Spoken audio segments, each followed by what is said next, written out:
cabalito llegando estoy yo cuando pasó un helicóptero. Pasó encima del pueblo así. Después regresaron. Que los soldados ya estaban cerca ahí.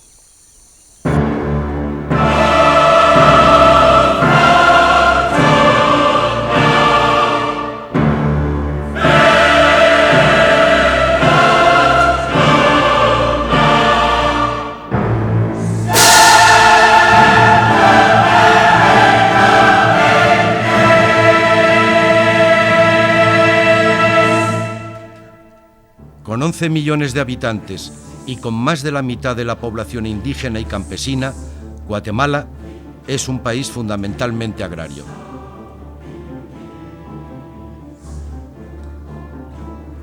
A mediados del siglo XX, el 0,2% de la población concentraba el 40% de las tierras cultivables. Esta situación cambió entre 1944 y 1954, periodo revolucionario con los gobiernos de Arévalo y Arbenz. Este último impulsó la reforma agraria. Los terratenientes, junto con la United Fruit Company y otras transnacionales, no contentos con esta política, se alían con el presidente de Estados Unidos, Eisenhower, en la invasión militar que en 1954 llevó al derrocamiento del gobierno de Arbenz.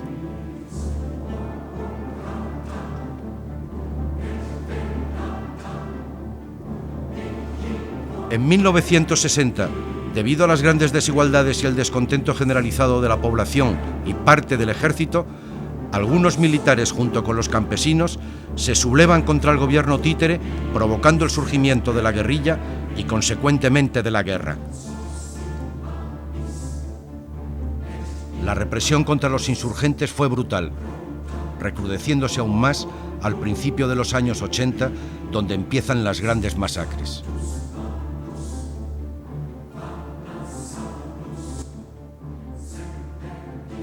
En 1982, cuando hubo un golpe de Estado, que fue Efraín Ríos Montt el que estuvo en la presidencia y que es el que desató la tierra arrasada en contra de la población civil.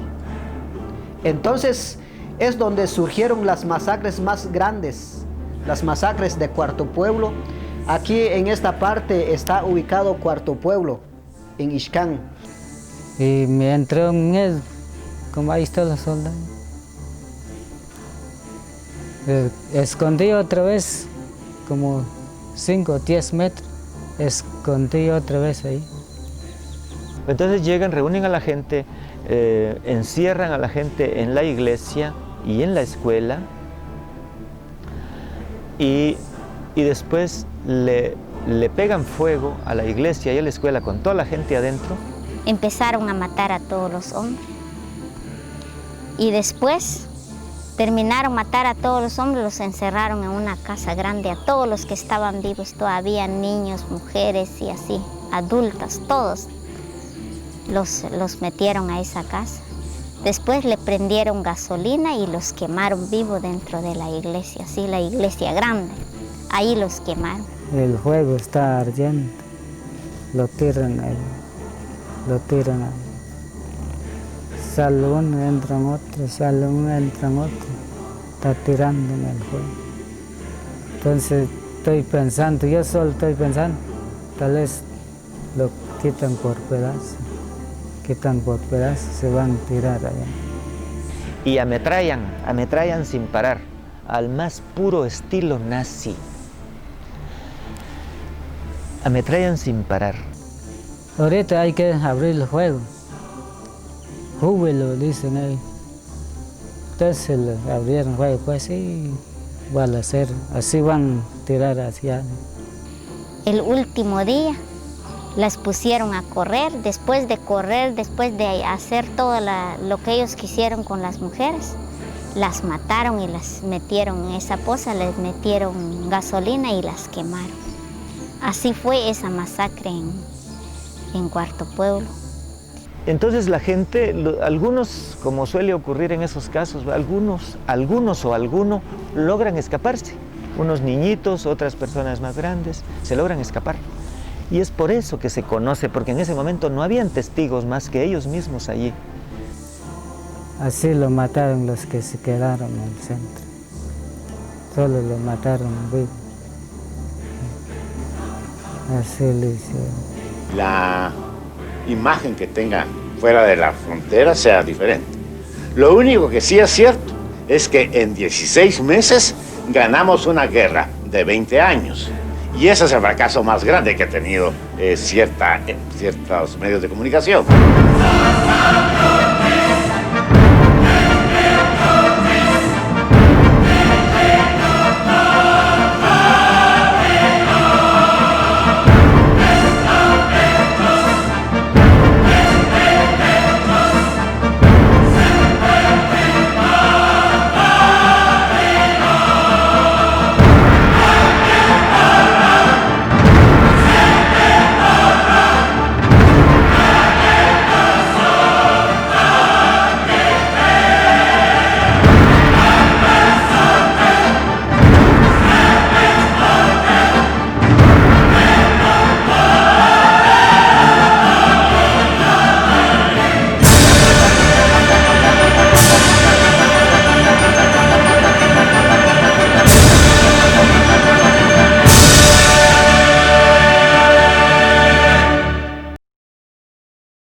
En el 82 se da el golpe de Estado que derroca el gobierno de Lucas García y que establece el gobierno de Ríos Montt. Ríos Montt solo gobierna 2 años, pero es el periodo más sangriento en la historia de Guatemala, solo comparable a la conquista. Son 440 aldeas que el mismo ejército reconoce que fueron totalmente destruidas. La gente asesinada, la aldea quemada, los animales fueron muertos. Es decir, fue la destrucción total. Que nosotros, al estar sacando toda esta cantidad de muertos, al estar evidenciando esto, creemos que no puede haber una reconciliación si no se conocen los hechos violentos que sucedieron. Y entonces hicieron esta masacre aquí en Cuarto Pueblo, subieron a Pueblo Nuevo. La idea es acabar siempre a la población, pero cuando llegaron a Pueblo Nuevo ya no había gente, toda la gente se había ido a la montaña. Es así de que nosotros somos testigos de todas las masacres, de todo de la tierra arrasada que ha hecho el ejército en Ixcán. Y entonces nosotros de esas fechas la hemos vivido en carne propia toda la persecución del ejército. Cayeron algunos cooperativistas y eso no aguantaron las torturas. Algunos pues fueron asesinados en ese mismo día y los otros fueron capturados, fueron torturados, y eso dieron algunas informaciones de que hay más gente todavía que también son cooperativistas, recién llegado al Petén en busca de la tierra. Entonces así fue que empezó el ejército a hacer un rastreo a todas las comunidades que están a la orilla de los Usumacinta.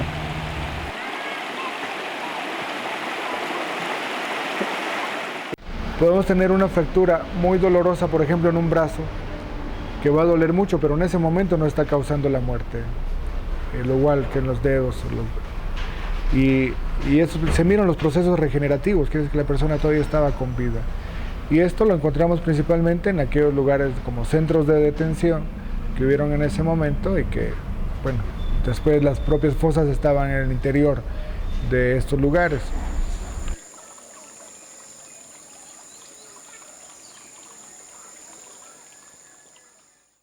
Son 23 personas las que se recuperaron y aquí se ven los restos que quedaron de 2 niños pequeñitos. O sea, este es un niño que está más o menos entre unos 4 o 8 años y este es un niño que está un poquitito, una edad inferior, puede ser entre 3 y 5 años más o menos. En esa fosa son 23 personas que prácticamente todos eran mujeres y niños, ¿verdad? Aparentemente estuvieron torturándolos un tiempo y no se sabe muy bien de qué murieron, pero sí se han encontrado heridas de proyectil, sobre todo de arma de fuego.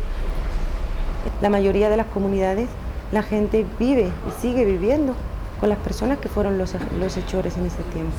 Sigue viviendo con gente que mató a su familia, que la violó, que su vecino sigue siendo el que mató a su esposo.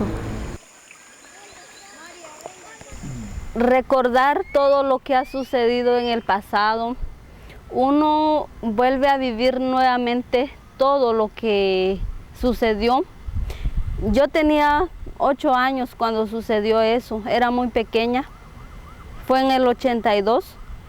Recuerdo de que todo estaba tranquilo en la comunidad y como a medianoche toda la gente se levantó llevando cosas, haciendo bulla en la calle, diciendo que había pasado algo en un salón comunal que es en la aldea de Chipiacul, Patzún, Chimaltenango, en donde había personas que vigilaban en la noche y llegó a la medianoche, llegaron los soldados, los encerraron en el salón, los mataron ahí y bueno, en la noche no pudimos ver nada y sí los soldados reunieron a toda la gente en la noche amenazándolos de muerte. Al día siguiente toda la gente bien asustada en su casa, yo era muy pequeña, pues no tenía miedo porque nunca había pasado eso, pues salí a ver lo que había sucedido en el salón y al llegar en el salón me encontré con como 14 o 15 cadáveres en el salón. Ese mismo día los soldados nos mandaron a llamar y nos reunieron en el salón. Estaba un teniente ahí que tenía la cara pintada negra, así con tizne, llevaba una bomba en la mano y dijo a toda la gente que se pusieran a pedir a su Dios, si creían en un Dios, porque en ese momento los iban a matar. Nos metieron el miedo y llegó un día que nosotros tuvimos que abandonar nuestros lugares. Porque cada mes, cada poco llegan en las comunidades, nuestras comunidades, nos reúnan, aparte de los hombres y aparte de las mujeres. Siempre nos amenaza que aquí cargamos un listado, los que no quieren colaborar con nosotros porque están colaborando con la guerrilla y a eso los vamos a sacar, los vamos a matar. Entonces llegó un día que capturaron algunas personas, que no sé si eran guerrilleros, eran chicleros, chateros, no sé qué, capturaron, los torturaron, los llevaron y lo andan llevando comunidades en comunidades. Y esa persona está amenazada de muerte. Y fueron señalando a algunas personas, tal vez no intencionalmente, sino que forzadamente fueron acusados. Y así fue que llegó un día que nosotros tuvimos que abandonar nuestras casas. Tuvimos que internar en la selva de la Sierra de Lacandón. Pero en ese tiempo, como miles y miles de gente estaba en esa colonia, saber cuántas personas. Pasó una semana, 2 semanas. Empezó pues la enfermedad de los niños. Mucho diarrea, pero hay días 3, 4 muertos, pero más puros niños. Murió uno en la mañana, a las 2 hay otro muerto, a la tarde hay otro muerto. Solo enterrando muertes estábamos la gente. No creamos de que nosotros no somos fuertes, pero con todo el miedo, entonces más se murieron más mujeres y los niños con esa enfermedad, pues. En este periodo, Benedicto Lucas, que empieza a vivir el incremento de la insurgencia de la guerrilla, que ha ido sumando fuerza porque ha prosperado en las zonas indígenas del país y la población indígena, en su actitud desesperada por poder salir de la crisis, empiezan a simpatizar con la guerrilla. Entonces Benedicto diseña varios elementos de un plan estratégico. 1, la política de tierra arrasada. 2, el establecimiento de aldeas modelo, o sea, la urbanización de la población rural para servicios públicos, pero para control militar. Y 3, el establecimiento de las patrullas de autodefensa civil. Las patrullas son básicamente el servicio militar forzado a las comunidades, pero a nivel local. O sea, todo ciudadano mayor de edad, de 18 años en adelante, era forzado a patrullar por lo menos un día a la semana. En 1982, los grupos paramilitares llegaron a ser casi 1 millón de gentes, es decir, cerca del 80% de la población masculina de las zonas rurales indígenas. Se crearon las patrullas civiles. Y las patrullas civiles son ellos que también nos fueron más encima a nosotros a corretearnos, porque manejan bien el lugar, manejan el camino, manejan todo. Entonces a eso no se le hacen difícil. Entonces muchos jefes de patrulla empiezan a ser denunciados por violación de mujeres, por extorsión de la gente. Podían quemar la casa de un ciudadano, porque como lo hacían al amparo del ejército, entonces nadie se podía defender de ellos. Entonces empiezan una serie de abusos que terminan efectivamente en atrocidades. Y hay patrullas que llegaron a cometer masacres a nombre del ejército, como el caso de Río Negro, donde nosotros llevamos este proceso. Hay 3 jefes de patrulla condenados a 30 años de cárcel cada uno por haber dirigido una masacre de más de 180 personas, especialmente mujeres y niños. Entonces algunas patrullas se salieron totalmente. Es el pequeño Frankenstein que este gobierno fue creando.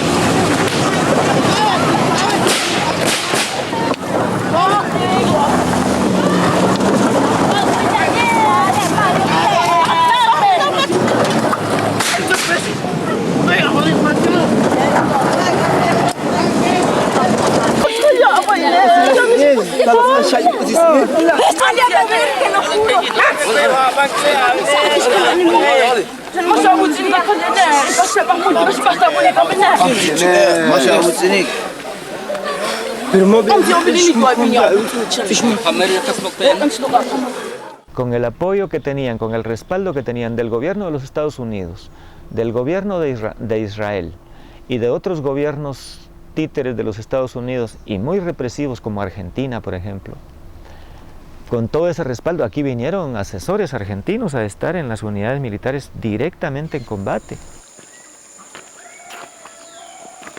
Para no morir de hambre, teníamos milpa, tenemos chilacayote, tenemos las papas, que también en la tierra está.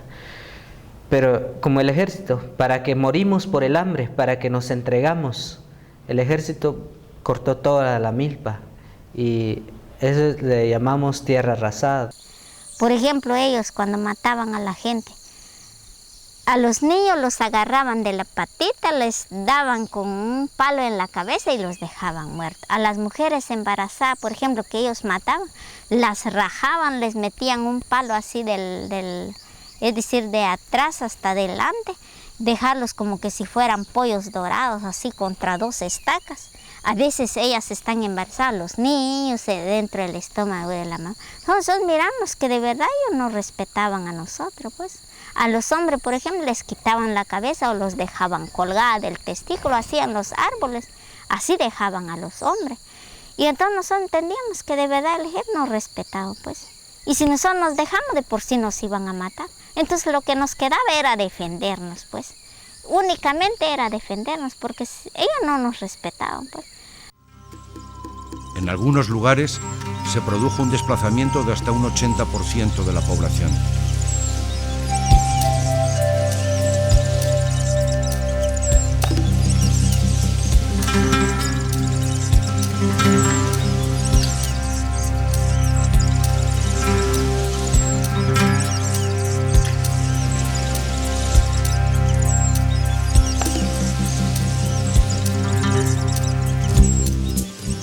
Mil personas se organizaron en las comunidades de población en resistencia.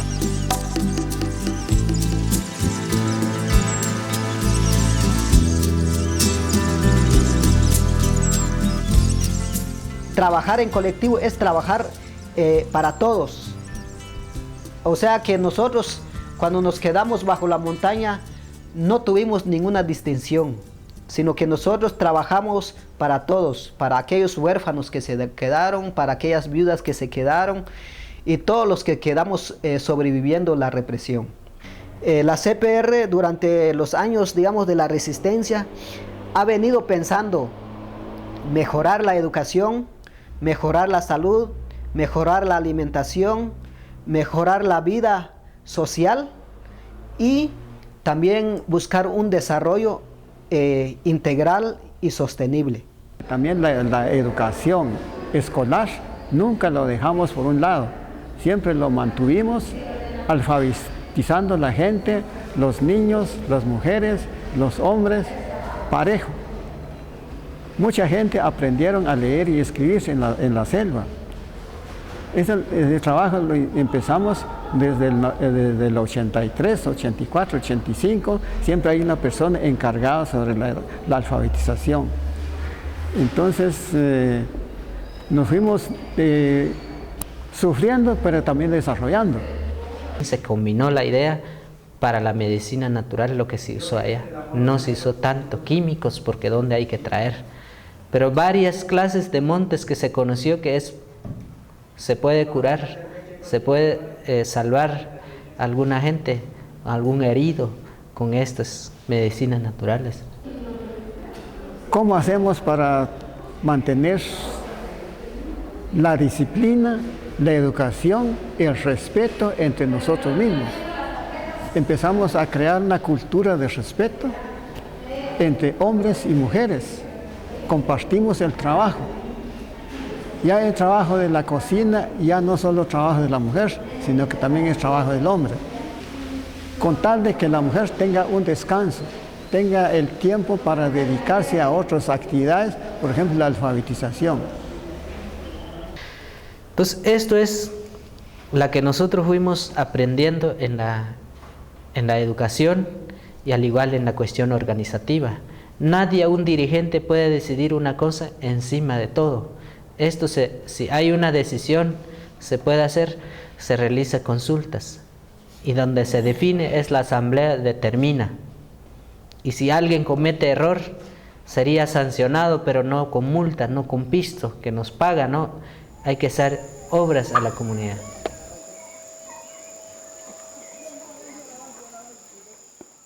Todavía en el 91, todavía llegaron a cortar la milpa de nosotros, porque nosotros en la comunidad de nosotros donde vivíamos todavía fueron, en ese entonces nosotros ya teníamos pollo, ya tenemos marrano, ya teníamos animales en la comunidad, pues. Esa vez nos sacaron como a las 3 de la tarde de la comunidad, cuando escuchamos estaban como a 500 metros de la comunidad, salimos corriendo sin nada. Cuando llegamos a los 8 días a la comunidad no teníamos ni un pollo, ni un coche, nada, todo lo habían comido, todo lo habían matado. Entonces así es como nosotros miramos, pues que ellos no dejan nada libre, pues todo se lo terminaban. Entonces allí vemos porque ellos nunca respetaron pues el trabajo de nosotros.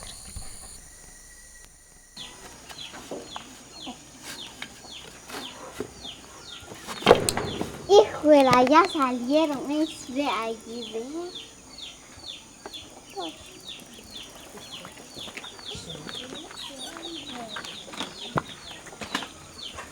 Híjole, está caminando la con su bicicleta.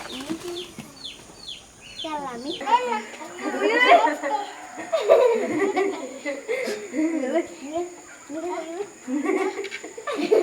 En 1996 se firman los acuerdos de paz firme y duradera entre el gobierno del presidente Arzú y los diferentes grupos guerrilleros, finalizando así el conflicto armado interno. Como ven ustedes, tenemos una progresión histórica bastante diseñada por el ejército y controlada. O sea, desde en la campaña de asesinatos con Lucas García, la tierra arrasada con Ríos Montt, el fortalecimiento de las patrullas de autodefensa civil, las PAC, como mecanismo de control, hasta establecer una nueva constitución y permitir la transición a gobiernos civiles, pero que ya no amenazan sus intereses. Bueno, yo le diría que Guatemala no es una zona de conflicto en este momento. La paz se firmó en diciembre de 1996, ¿ya? Y en este momento lo que tenemos es un proceso de cumplimiento de los acuerdos de paz. ¿Por qué existe tanta violencia? ¿Por qué existe todavía mucha muerte? ¿Por qué existe tanta corrupción ahorita en Guatemala? Si se estuviera cumpliendo los acuerdos de paz, estuviéramos viviendo felices. El Acuerdo de Derechos Humanos, el Acuerdo Socioeconómico y Agrario, el Acuerdo de Identidad y Derechos de los Pueblos Indígenas. Y hay otro muy importante, el acuerdo en relación al ejército y el papel del ejército en una sociedad democrática, que tiene un nombre, pero no estamos diciendo exacto. Con esos 4 acuerdos que hubieran empezado a implementarse desde aquel momento del gobierno de Arzú, esta sociedad habría avanzado muchísimo. Yo diría que la mayoría de la población todavía no percibe los beneficios de los acuerdos de paz por varias razones. Una de las razones es la razón social.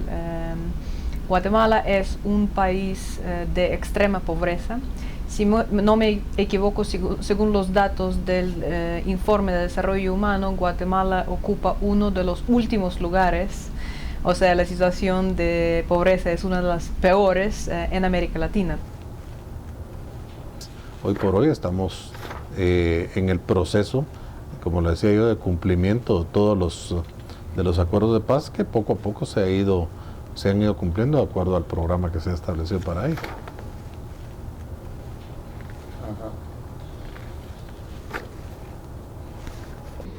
Lo malo es el no haber llevado a la práctica los acuerdos de paz, porque ese es el tema fuerte. La paz se consigue con la firma de los acuerdos, pero una simple firma no resuelve los problemas. Se necesita que haya acciones que acompañen esas firmas, y eso es lo que estamos esperando todavía. Mientras los acuerdos de paz no lleguen a ser la agenda de los gobiernos, es imposible que logremos la paz.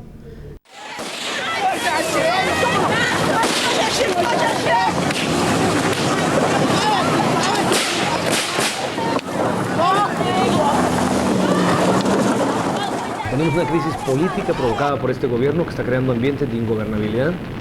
Veo una situación de explosividad muy grande. Llevan varios municipios donde la población toma al pueblo, queman la municipalidad o la casa del alcalde, expulsan al alcalde porque son del FRG y son alcaldes corruptos. Esto es una chispa, puede romper el polvorín en cualquier momento. Yo diría que no debemos de temer nosotros a contraer deudas para desarrollar infraestructura que van a ir en desarrollo y en beneficio de los pueblos nuestros.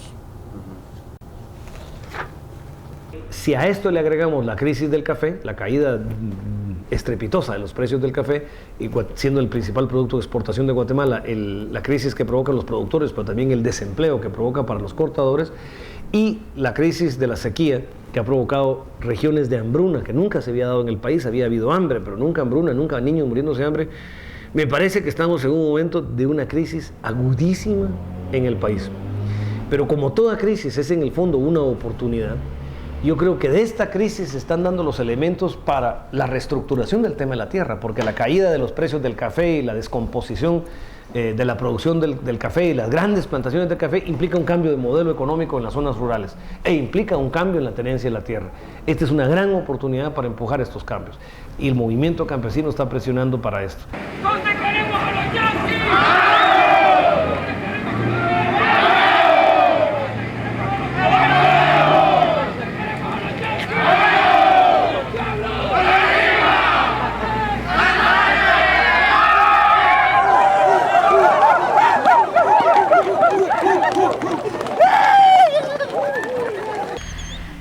Lo que nosotros exigimos ahorita como CONIC y como pueblo maya de Guatemala es de que se haga una reforma agraria integral. ¿Qué quiere decir esto?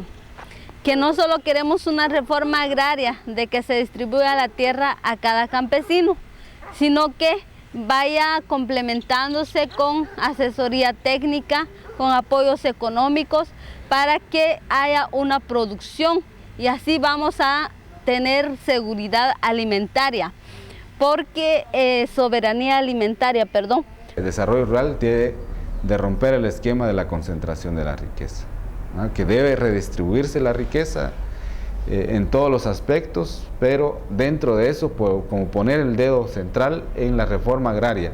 Y decía que la reforma agraria le sigue la seguridad alimentaria, luego la educación, la vivienda, la salud, la política económica, lo cruza también dos ejes importantes como es género y la identidad indígena dentro del desarrollo rural, y también está la cuestión de la gobernabilidad, los derechos humanos, como 10 ejes que conlleva esta propuesta que al final es una propuesta, y lo hemos llamado que es la plataforma política reivindicativa del movimiento campesino guatemalteco, más bien elaborado no solo políticamente, sino que técnicamente e incluso económicamente para una viabilidad del país. Hemos tenido espacios de negociación para decir los problemas, para plantearlo claramente.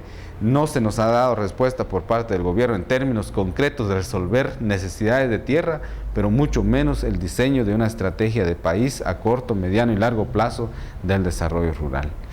Pero creemos que la reforma agraria va, lo vamos discutiendo qué tipo de reforma agraria, se van dando cosas como esta, más de 60 fincas ocupadas en estos momentos, pone en crisis a este gobierno y a los empresarios, y estamos diciendo, de repente con eso comenzamos la reforma agraria. Las ocupaciones que se están dando en el área de Cobán, la gente lo está haciendo por su propia necesidad. La gente lo ha vivido, tiene sus propias tierras, pero cuando fue la guerra, la gente tuvo que huir y aprovechando los terratenientes que esa gente no estaba, se quedaron con las tierras. La gente regresando ya no encuentra sus tierras. Lo que quieren ahorita es volver en sus propias tierras. Lo que estamos reclamando es del derecho histórico de la tenencia de la tierra de los pueblos indígenas. Y entonces se ocupan estas fincas para recuperarlas, pero también se han ocupado fincas privadas, simple y sencillamente por un descontento general de no puede ser que la tierra, no solo que no se cultive, sino que no se le da la función social que establece no solo las leyes, sino que los derechos agrarios en el mundo. Y entonces hay una inquietud, repito, no hay empleo, hay hambre, no hay solución por parte del Estado, ni concretamente ni estructuralmente, no se nos ve como fuerza de trabajo, entonces lo único que hace es las ocupaciones. Pero más allá que el simple hecho de ver una toma de finca para comer, también hay que verlo que es parte de la riqueza que está acumulada que hay que redistribuir en este país. Entonces no solo es un planteamiento por una necesidad de comer, sino que también dentro de un planteamiento de redistribución de la riqueza en el país, que es las causas estructurales de la pobreza y la miseria.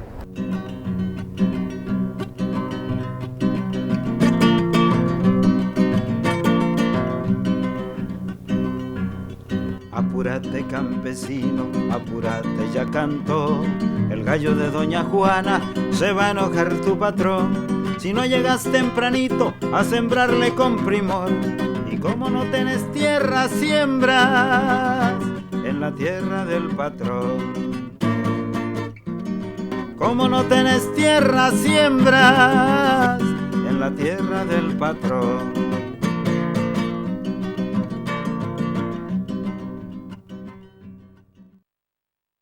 Tuvimos un caso bastante paradigmático hace un par de semanas con el desalojamiento de 260 familias en San Marcos. Entonces vino el ejército, desalojó a 260 familias. Esta gente se quedó sin un centavo, sin el trabajo y sin ningunos derechos y casi sin ninguna esperanzas de que la situación puede resolverse. Esto es un caso típico de Guatemala que realmente muestra qué es lo que pasa. Y al mismo tiempo han subordinado al ejército, pues dándole ese presupuesto, porque en Guatemala el único sector que puede dar un golpe de Estado es el ejército, por supuesto que con aval de la embajada gringa, porque también no se puede hacer mayor cosa aquí sin un aval de la embajada gringa. Y entonces vemos que hay una situación complicada porque no sabemos en qué momento nos ataca el mismo gobierno o nos atacan los otros grupos económicamente poderosos, que los dos mismos grupos tienen sus grupos paramilitares. No se trata ni mucho menos de atentar contra el sagrado derecho de la propiedad privada. Se trata en este caso de plantear que el Estado no ha cumplido con sus obligaciones. Y nos parece una verdadera ingratitud que en un país como Guatemala, con la hambruna golpeando las puertas de todo el país, se mantenga la finca en propiedad privada sin ponerla a producir, ¿verdad? Eso nos parece una ofensa a la inteligencia nacional y pensamos que no debe permitirse. Y creo yo que si las cosas continúan como a la fecha, estaremos ante una situación en la cual se multiplicarán las ocupaciones de fincas. Y entonces la demanda cada vez más crece, la demanda de acceso a tierra, y creemos nosotros que hay una necesidad de 1 millón de familias para que accesen a la tierra.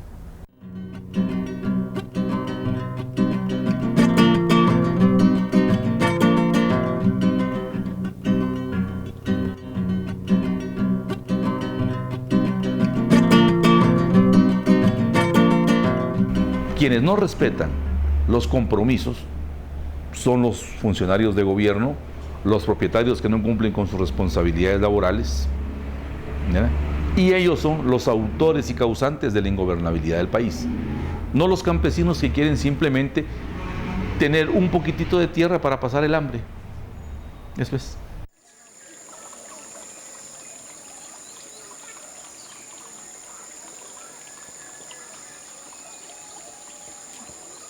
Y ahorita, en cuanto a todas las ocupaciones que les hablaba de la reforma agraria, eso es lo que queremos todos los guatemaltecos. Y no solo Guatemala, yo creo que todo Centroamérica necesita una reforma agraria.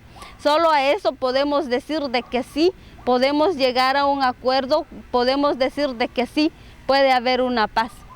Y hay otro nivel de ocupación de tierras, pero que fueron comunales anteriormente, de pueblos indígenas, pero sin ningún título, porque aquí históricamente no se ve como una propiedad a la tierra, sino que se ve como una parte, uno es parte de la tierra, entonces las comunidades indígenas no las tienen registradas en el registro de propiedad.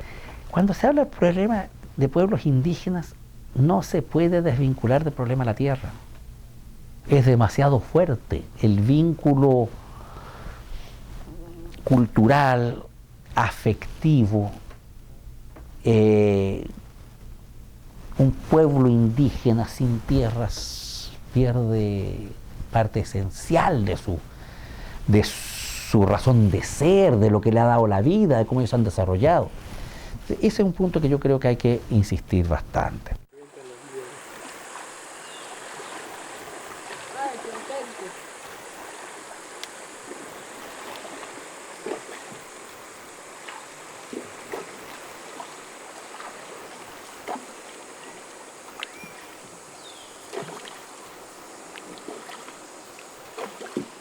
No sé si la buena o la mala suerte me toca otra vez a mí representar Guatemala ante la región centroamericana para la gestión del riesgo y la reducción de los desastres.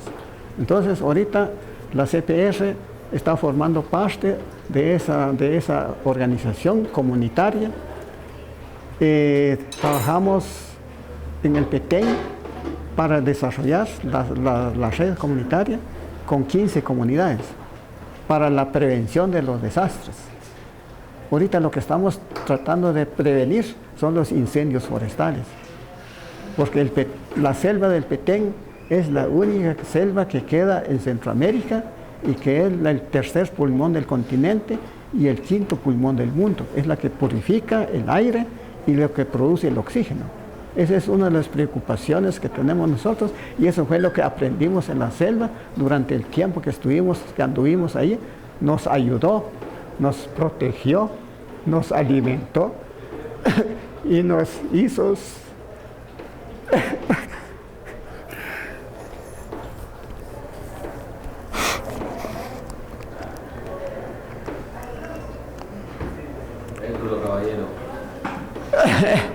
nos hizo sobrevivir y por eso es que nos interesa conservar el medio ambiente, conservar la naturaleza, conservar la selva. Eso es lo que estamos trabajando hasta el momento. Apúrate, compañero, apúrate, amaneció. No te quedes a la saga y vamos juntos los dos. Tenemos un elemento para la liberación, pues la unidad solo es nuestra, hombre. Esa no es de tu patrón. Que la unidad solo es nuestra, hombre. Esa no es de tu patrón.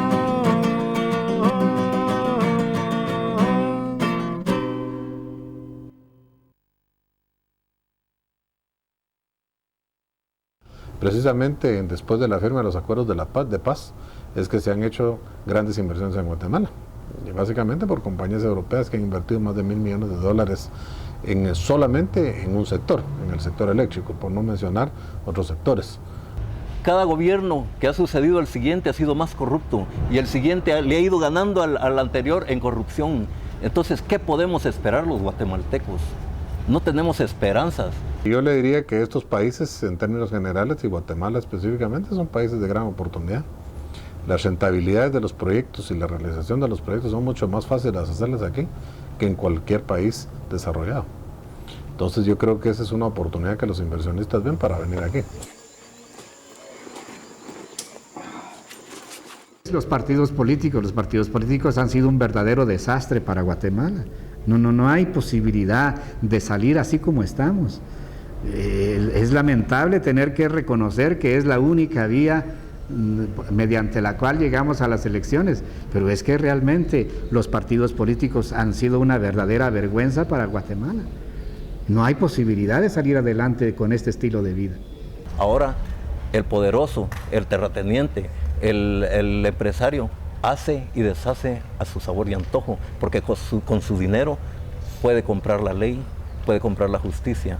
Los jueces se venden y la corrupción campea. Ese es el panorama de nuestra república en Guatemala. O que en la historia está registrado que no siempre voluntariamente los gobiernos generan transformaciones. O sea, que no exactamente ponerle el espíritu y la confianza a partidos políticos y a gobiernos, porque casi nunca ha venido los cambios y transformaciones de partidos políticos y de gobierno. Si ahora está un gobierno más o menos que todavía no es tan como Ríos Montt, a pesar de eso hay tantas masacres, tantos muertos, tantas desapariciones, tantos asesinatos, no se sabe ni por qué. Y ya cuando él entra, abiertamente lo puede hacer porque es su política, pues. Entonces es una preocupación de nosotros en el país, pues. ¿Qué vamos a hacer? Tenemos el caso de este señor, el que es presidente del Congreso en este momento, Efraín Ríos Montt. Señor, siendo un genocida reconocido a nivel mundial, anda todavía con interés de querer ser el primer mandatario de nuestro país. Esas cosas solo se ven en un país como el nuestro. Pero no han captado los gobiernos el sentimiento nacional de justicia. No lo han captado.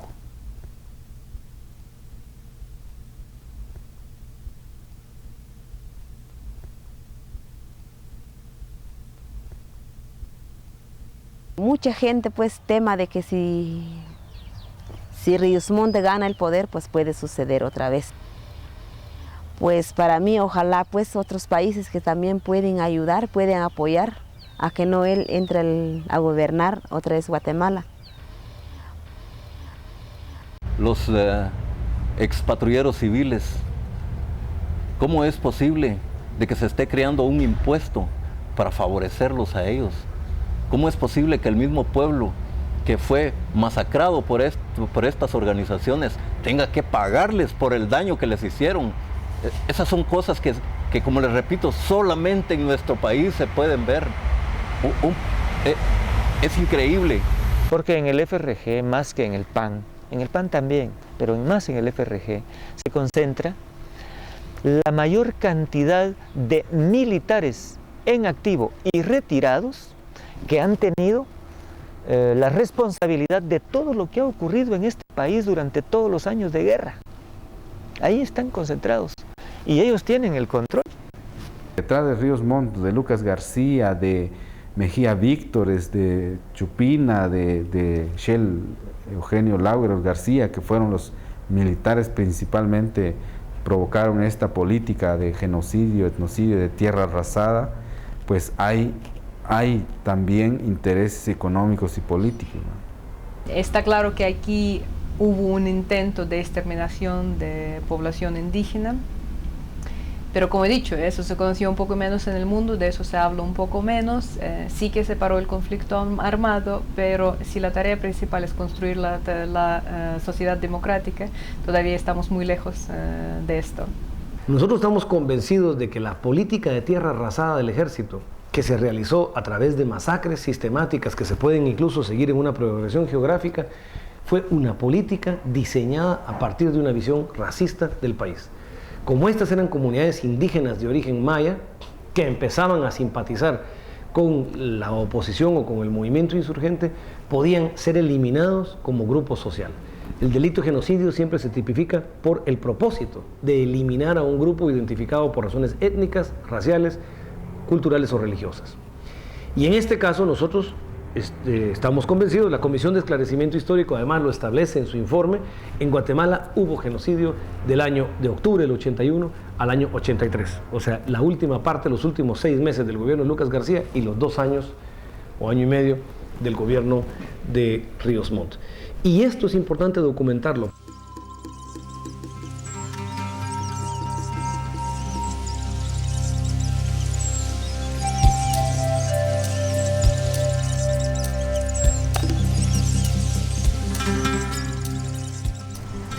Si no se hace justicia ni aquí, ni en nuestro país, ni en otro país del mundo, entonces lo que sienta un precedente para cualquiera persona que se le ocurra hacer semejantes barbaridades como el genocidio y etnocidio en cualquier parte del mundo, lo va a sentir que lo puede hacer en libertad.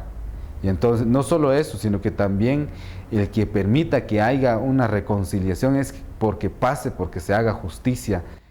Existe un concepto que es el concepto de justicia en momentos de transición, o sea, no se puede, de la transición de la guerra a la paz, habiendo tenido 200.000 víctimas y 45.000 desaparecidos, de acuerdo a la Comisión de Esclarecimiento Histórico, no se puede pretender que tengamos justicia en los 200.000 casos.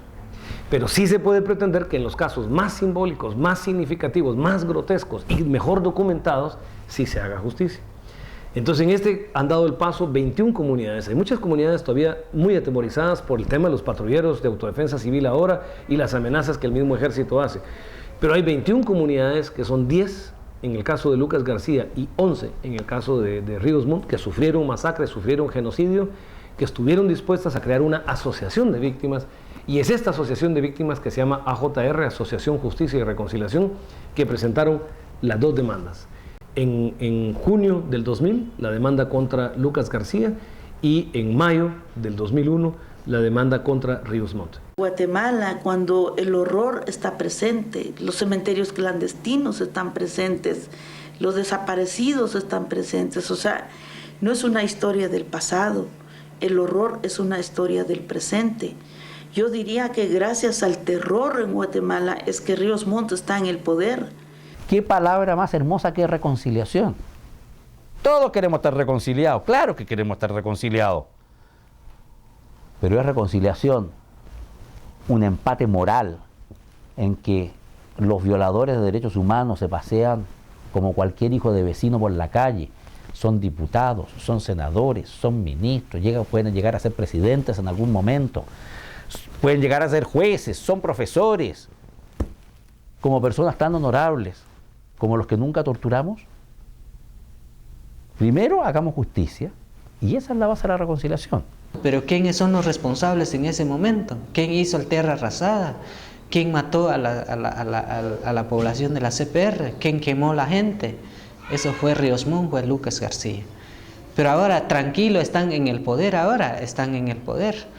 El día en que nosotros podamos castigar a los genocidas, podamos limpiar la justicia, podamos volver a quitar la impunidad, no van a estar en el poder, van a estar en la cárcel. Una de las amenazas principales para la vigencia del Estado de Derecho es la impunidad. La Comisión ha llamado reiteradamente la atención en sus informes sobre Guatemala sobre la existencia de una impunidad estructural en el sistema de justicia guatemalteco que afecta gravemente la vigencia del Estado de Derecho. Y ahí nos damos cuenta que como que la situación quiere volver lo mismo, porque así empezaron antes, así hicieron antes, pues en el 80 así comenzaron, con mucha amenaza, con mucha muerte, mucha gente aparece muerta, no se sabe. Y pues como la gente no cree que eso, como no teníamos una experiencia, decían, no, son choleros, son gente salvaje que matan a otras personas. Pero ahora nosotros, por ejemplo, ya no nos engañan, porque nosotros vemos que ahora lo que está pasando no es que son choleros o que saber de dónde viene, sino sale de la jerarquía militar, pues. La gran medida que hay que tomar se llama término de la impunidad. Como dicen los pueblos de América Latina, juicio y castigo a los culpables. Si no, ahí está el germen de la futura violencia. Porque no hicimos lo que querían, sino que hicimos lo que debíamos. No asesinamos, no matamos, sino dijimos verdad. Y la verdad es dolorosa y molesta, pero en 16 meses ni nos prestaron un rublo, ni nos dieron $1 y nos mantuvimos en paz. Pero más sin embargo, ellos se quedan con el dinero y que a la población civil no hay. Hoy estamos luchando por una vivienda, estamos luchando por un resarcimiento, estamos luchando por una indemnización, porque fuimos comunidades víctimas por la violencia. Entonces, esto yo creo que también a nivel internacional queda un trabajo muy grande por hacer.